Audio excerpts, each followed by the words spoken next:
Are you seeing the Winhttp module DLL missing from your system directory? I'm Sophie Chen, a Windows System Specialist. I'll guide you through the technical resolution to protect your PC's internal communication. This DLL file is the Microsoft Windows HTTP Services Library. It provides developers with a high-level API to perform HTTP requests, supporting secure connections and proxy authentication for system services. Now that we've covered what the file does, let's jump into our first fix. This is a Windows system integrity error involving a core library. I suggest using the system file checker by running sfc scan now in an administrator command prompt to let the system automatically heal files like the Winhttp module DLL. If the installer was unable to bridge the gap, we will move to phase 2 of our diagnostic to refresh the system's memory.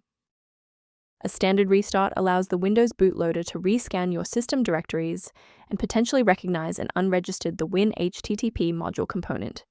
Before you go, bookmark this video or click the like button. This ensures the video stays in your library so you can finish the final steps as soon as you're back at your desktop. It's worth taking a moment to discuss the safe acquisition of runtime components. A quick safety warning: never download files like the Winhttp module DLL from unofficial websites. These files are often outdated or bundled with malware that can compromise your personal data and system security. To ensure your environment stays properly configured, a professional diagnostic can help verify that your library references remain intact.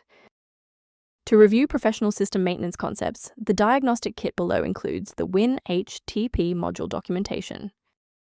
If this engineering-focused approach to fixing Windows OS core was helpful, please like the video and subscribe to stay updated on Windows security protocols.